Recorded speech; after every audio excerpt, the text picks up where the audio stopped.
My dear students, आज हम बात करेंगे एक बहुत ही महत्वपूर्ण बॉन्डिंग इन कॉम्प्लेक्स कंपाउंड को एक्सप्लेन करने वाला थ्योरी, क्रिस्टल फील्ड थ्योरी, जिसे CFT कहते हैं, अर्थात क्रिस्टल क्षेत्र सिद्धांत। क्या है? एक महत्वपूर्ण सिद्धांत है जो बॉन्डिंग इन कॉम्प्लेक्स कंपाउंड्स को एक्सप्लेन करता है। इस पर आज हम चर्चा करने वाले हैं। माय डियर, CFT अर्थात क्रिस्टल फील्ड थ्योरी को प्रपोज किया था H. बेथ और वान व्लैक ने। क्या कहता है यह सिद्धांत? My dear, crystal field theory is known as electrostatic model in which it is believed. क्या विश्वास करता है? किस थ्योरी पर आधारित है? There is ionic bond between metal and ligands. ये कहता है कि जो सेंट्रल मेटल एटम है, जो आयनिक फॉर्म में मेनली रहता है, वह लिगेंड्स के साथ किस प्रकार के बॉन्ड का फॉर्मेशन करता है? आयोनिक बॉन्ड का फॉर्मेशन करता है। ठीक है, लिगेंड्स क्या होते हैं? मैंने आपको पहले भी बताया कि कॉम्प्लेक्सेस में या कोऑर्डिनेशन कंपाउंड्स में सेंट्रल मेटल एटम के साथ कोऑर्डिनेट बॉन्ड बनाने वाले वो ग्रुप ऑफ एटम्स जो न्यूट्रल मॉलिक्यूल हो सकते हैं या जो है नेगेटिवली चार्ज आयन हो सकते हैं, वो लिगेंड्स कहलाते हैं। इस पर हम पिछली वीडियो में चर्चा कर चुके हैं। आइए इस थ्योरी के कुछ मुख्य बिंदु हैं, मेन पॉइंट्स पर हम डिस्कस करते हैं। कह रहा है कि नेगेटिवली चार्ज लिगेंड, ठीक है, और polar neutral molecules, negatively charged ligands और न्यूट्रल मॉलिक्यूल जो पोलर हैं, फॉर्म क्या बनाते हैं? Ionic bond with metal ion. जो कॉम्प्लेक्स में सेंट्रल मेटल आयन होता है, उसके साथ यह आयोनिक बॉन्ड का फॉर्मेशन करते हैं। ठीक, आगे कहता है all the 5 type of D orbital. क्योंकि मेनली CFT जो है ये डी ऑर्बिटल्स में जो एनर्जी स्प्लिटिंग्स है उसका एक्सप्लेनेशन करता है, हालांकि बॉन्ड फॉर्मेशन का एक्सप्लेनेशन नहीं करता है। यह इस थ्योरी का एक लिमिटेशन भी है। क्या कह रहा है कि जो डी ऑर्बिटल्स हैं उसमें कितने ऑर्बिटल होते हैं? 5 होते हैं। DXY, YZ, ZX और DX2, Y2 और DZ2। तो D सबसेल में ये 5 डी ऑर्बिटल्स होते हैं, जिन्हें हम DXY, DYZ, DZX, DX2, Y2 और DZ2 सिंबल से रिप्रेजेंट करते हैं। आप इसको पढ़ चुके हो, ठीक है।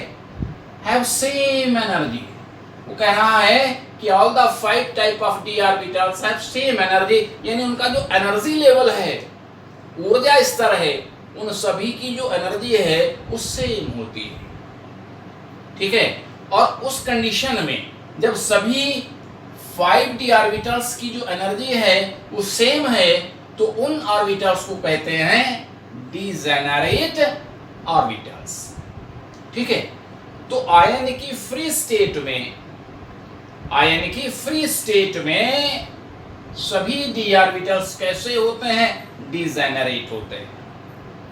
ठीक है, आगे कहता है when a complex is formed. क्या होता है जब कॉम्प्लेक्स का फॉर्मेशन होता है?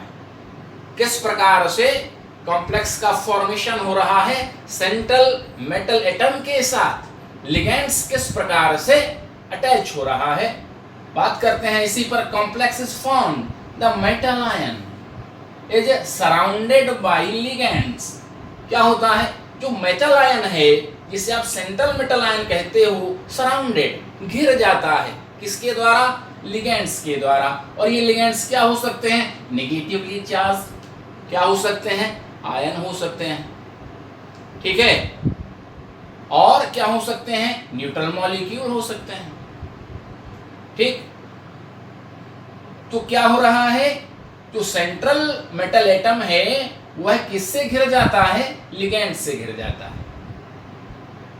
अब आगे की कंडीशन क्या होगी, if there is spherical negatively charged field having spherical symmetry around the metal atom or ion, यदि लिगेंड्स द्वारा सेंट्रल मेटल आयन के अराउंड, चारों तरफ सेफ्रिकल सिमेट्री फील्ड अगर वहां पे क्रिएट होता है, तो उस कंडीशन में जो डी ऑर्बिटल्स हैं वो रिमेन रहते हैं डिजेनरेट, यानी कि उनकी जो एनर्जी है वो इक्वल बनी रहती है, यानी कि वो समान बनी रहती है। मैंने बताया कि डिजेनरेट ऑर्बिटल का मतलब क्या है कि all the 5 D orbitals have same energy.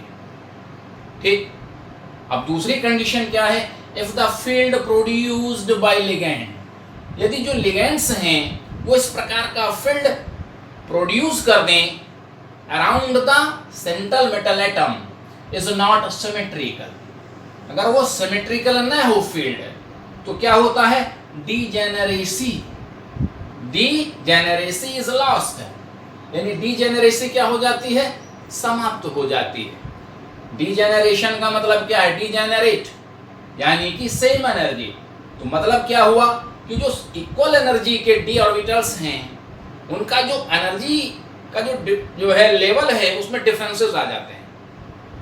ठीक है, उसे हम कहेंगे degeneracy is lost and D orbitals get split, क्या हो जाते हैं, टूट जाते हैं। तो वो दो ग्रुप में टूट जाते हैं। कौन कौन से ग्रुप होते हैं, एक ग्रुप को रिप्रेजेंट करते हैं T2G, उसको क्या बोलते हैं, T2G, और दूसरे ग्रुप को बोलते हैं EG। ठीक है, तो पहले इन सभी की एनर्जी इक्वल है, अब क्या हुआ, ये दो सेट में विपाटित हो गए, दो सेट में स्प्लिट हो गए। एक सेट को हम कहते हैं T2G और दूसरे सेट को कहते हैं हम EG। ठीक है, ये T2G या EG सेट क्या है, पहले इस पर चर्चा करें, उससे फिर आगे बढ़ते हैं। देखिएगा, EG set of orbital, D में 5 ऑर्बिटल हैं और किन ऑर्बिटल्स का सेट यानी ग्रुप EG सेट कहलाता है। ये जो ऑर्बिटल्स होते हैं ये एक्सियल ऑर्बिटल्स होते हैं, इन्हें हम बोलते हैं अक्षीय कक्षक। ठीक है, अब आप जानते हैं कि जो डी ऑर्बिटल्स हैं उनका शेप कैसा होता है, डबल डंबल शेप। कैसे होते हैं, डबल डंबल शेप। ठीक है, इस तरह के। अब अगर हम बात करें, देखिए z एक्सेस हो गया, ये मैंने बनाया है z x y, यहाँ पे ये x हो गया, ये y हो गया, तो dz स्क्वायर ऑर्बिटल जो है वो इस तरह का होता है, डबल डंबल शेप्ड होंगे। अब इसी प्रकार से जो dx square y square orbital है और dz स्क्वायर ऑर्बिटल है, इन ऑर्बिटल्स के जो लोब्स होते हैं ये वाले, ये लोब्स हैं। ठीक है, अरेंज्ड अलोंग द एक्सेस, ये एक्सेस पे होते हैं, x पे, y और z इन पे ये होते हैं। ठीक है, अगर हम बात करें किसकी, dx स्क्वायर बाय स्क्वायर की, तो dx स्क्वायर बाय स्क्वायर किस तरह का होगा, ये वाला होगा, ये y स्क्वायर x स्क्वायर, ये डी ऑर्बिटल हो गया। कौन सा वाला, dx स्क्वायर। तो इसके जो लूप्स हैं ये किस पे अरेंज हैं, एक्सेस पे अरेंज है। ठीक है, dz स्क्वायर के क्या होते हैं, मैंने पहले बताया कि z एक्सेस पे होते हैं दोनों। ठीक, तो इस प्रकार के जो ऑर्बिटल हैं, इसमें सेट में कितने ऑर्बिटल हैं, 2 ऑर्बिटल हैं, ये dx स्क्वायर बाय स्क्वायर और dz स्क्वायर। ठीक है, तो इस सेट को हम कहते हैं EG सेट। ठीक है, और EG जो रिप्रेजेंट करता है, इस रिप्रेजेंट करता है डबल डीजेनरेट। इस सेट को हम क्या कहेंगे, डबल डीजेनरेट। ठीक है, ये EG सेट होगा। अब T2G सेट क्या होता है, T2g सेट ऑफ ऑर्बिटल ये होता है नॉन एक्सल ऑर्बिटल्स। अब नॉन एक्सल ऑर्बिटल्स क्या होंगे? इस सेट में वो सारे ऑर्बिटल इंक्लूड होते हैं जिनके जो लूप्स हैं वो एक्सेस पे नहीं होते हैं। कहाँ होते हैं? Between the axes. ठीक है, अगर हम बात करें dxy की तो ये एक्सेस पे कहीं भी नहीं होगा। कहाँ होंगे एक्सेस के बीच में? एक यहाँ हो गया और एक यहाँ हो गया लूप। तो अगर एक लूप यहाँ आ रहा है और दूसरा लूप यहाँ आ रहा है तो ये एक्सेस पे नहीं आ रहा है, देखेंगे आप। ठीक है, एक यहाँ आ गया मान लीजिएगा और दूसरा यहाँ आ गया, तो ये एक्सेस के बीच में है। कहाँ आ गया? एक्सेस के बीच में, एक्सेस में नहीं होते हैं। चाहे वो dxy हो, चाहे वो dyz हो और dzx हो। तो ये तीन ऑर्बिटल्स का जो ग्रुप बना इसे हम कहते हैं T2g सेट ऑफ ऑर्बिटल। ठीक है, इनके लूप्स एक्सेस पे नहीं होते हैं। ठीक है, और T2g रिप्रेजेंट करता है, इट मीन होता है ट्रिपल डिजेनरेट। ठीक है, ये टर्मोलॉजी आपकी समझ में आ गई बात? ठीक, आगे की चर्चा करते हैं। देखिए, कह रहा कि the energy difference between T2g and EG set. अब दो सेट बन गए। पहले तो सभी की एनर्जी क्या थी? इक्वल थी। अब इनमें से तीन का एक सेट बन गया, दो का एक सेट बन गया। इस वाले सेट को हम क्या कह रहे हैं? dx square Y square. ये वाला क्या होगा? dz square. दो ऑर्बिटल्स का जो सेट है वो कौन सा है? EG सेट है। और इन वाले तीन ऑर्बिटल का सेट क्या है? T2g सेट है। तो दो सेट में क्या हो गए? ये 5 ऑर्बिटल क्या हो गए? स्प्लिट हो गए, टूट गए। ठीक है, तो इनकी जो एनर्जी है वो अलग अलग होगी। T2g सेट की एनर्जी अलग होगी, EG सेट की एनर्जी अलग होगी। ठीक है, तो इनका जो डिफरेंस होता है, एनर्जी डिफरेंस है, उस एनर्जी डिफरेंस को हम कहते हैं crystal field splitting energy, CFSE, या फिर हम इसको कह देते हैं क्रिस्टल फील्ड स्टेबलाइजेशन एनर्जी। ठीक है, और इसे हम रिप्रेजेंट करते हैं डेल्टा से। O का मतलब है ऑक्टाहेड्रल और T का मतलब है टेट्राहेड्रल। जो ऑक्टाहेड्रल कॉम्प्लेक्सेस हैं और टेट्राहेड्रल फील्ड है, उनकी जो एनर्जीज है उसमें क्या रिलेशन होता है? Delta tetrahedral equal to 4/9 into delta octahedral. और डेल्टा ऑक्टाहेड्रल की जो वैल्यू मानी गई है एनर्जी की, वो मानी गई है 10 डेसी क्वांटा। कितनी मानी गई है? 10 डेसी क्वांटा।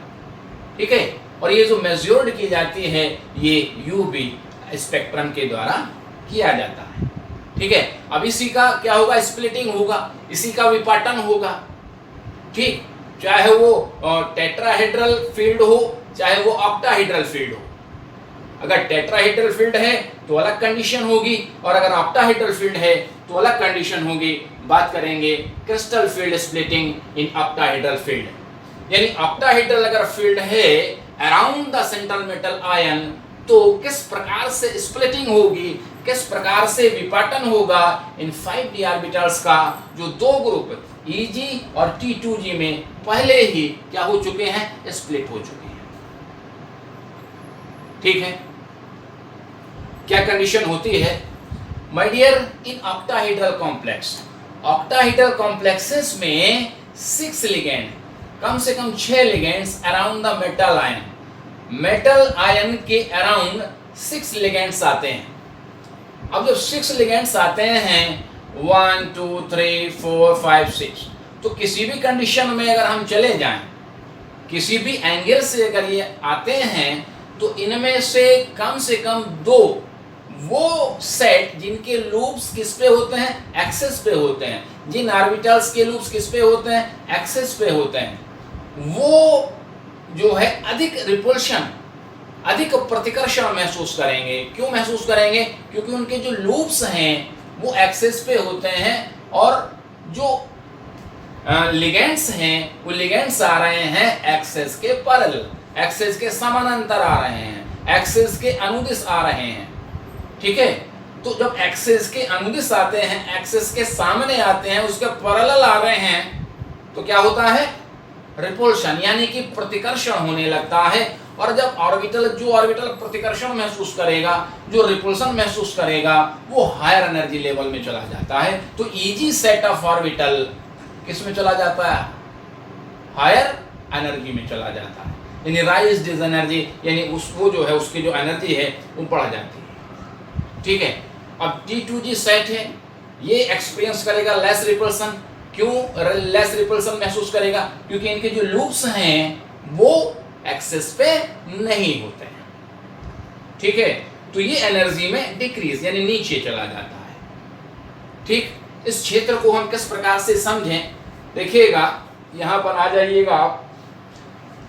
ये तो एनर्जी इंक्रीज हो रही है इधर, देखिए D generate D orbitals in free ions. ये डी ऑर्बिटल मैंने बनाए हैं 1 2 3 4 5।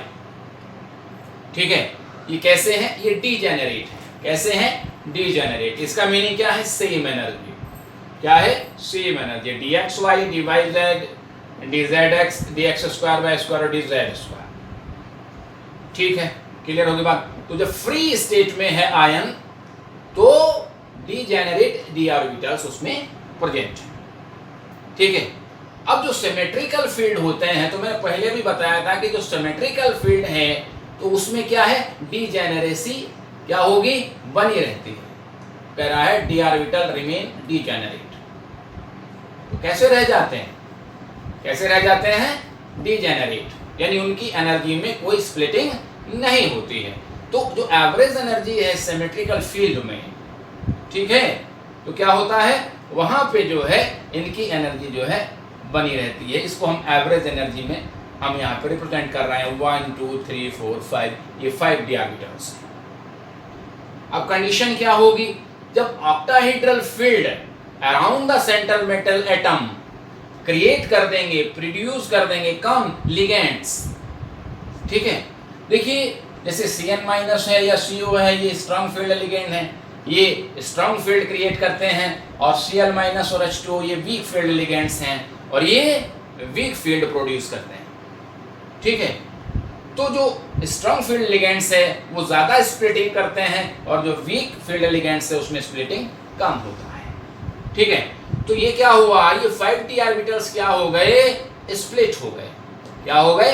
स्प्लिट। तो जो है दो ग्रुप में ये जो है टूट गए, इनका क्या हो गया? विपाटन हो गया, स्प्लिटिंग हो गई। एक बना Eg ग्रुप, एक बना T2G ग्रुप। T2G ग्रुप में कौन कौन से ऑर्बिटल हैं? DXY, YZ और ZX, ये चले आए। ठीक है, तो ये लोअर एनर्जी लेवल में आ गई। क्यों? क्योंकि यह जो है लेस रिपल्शन, कम प्रतिकर्षण जो है महसूस करते हैं। ठीक है, तो इनकी जो एनर्जी है वो डिक्रीज हो जाती है, और जो अधिक रिपल्शन महसूस करता है Eg सेट, ये हायर एनर्जी में चला जाता है। Eg set dx square Y square और dz स्क्वायर, ये दो डी ऑर्बिटल्स इसमें प्रेजेंट है। ठीक है, और ये जो ऑक्टाहेड्रल फील्ड है इसमें 10 डेसी क्वांटा से जो एनर्जी है उसको रिप्रेजेंट किया गया है। ठीक है, तो इनकी जो एनर्जी है Eg सेट की, ये 3/5 डेल्टा ऑक्टाहेड्रल, इसके अकॉर्डिंग इंक्रीज हो जाती है। इतनी इंक्रीज हो जाती है जिसे आप रिप्रेजेंट कर सकते हैं +6 डेसी क्वांटा, यानी +6 डेसी क्वांटा इंक्रीज हो गई। ठीक है, वेरी सेंटर का मतलब है कि यहां से स्प्लिट हुआ ये। ठीक, यहां से हायर एनर्जी लेवल में चला गया और ये लोअर एनर्जी लेवल में चला गया। तो ये जो T2G सेट है इसकी जो एनर्जी है ये 2/5 डेल्टा ऑक्टाहेड्रल यानी -4 डेसी क्वांटा, ये डिक्रीज हो गई। ठीक है, तो इसमें डिक्रीजमेंट हो गया और इसमें इंक्रीजमेंट हो गया। तो मेनली ये जो CFT है, जिसे आप क्रिस्टल फील्ड थ्योरी कहते हो, ये जो एनर्जी स्प्लिटिंग है, जो ऊर्जा का विपाटन है, उसको मेनली एक्सप्लेन करता है। हालांकि ये बॉन्ड फॉर्मेशन का एक्सप्लेनेशन नहीं करता है, जो इसकी एक मेन लिमिटेशन है। ठीक है, क्लियर हो गई यहाँ तक बात? Okay, thank you.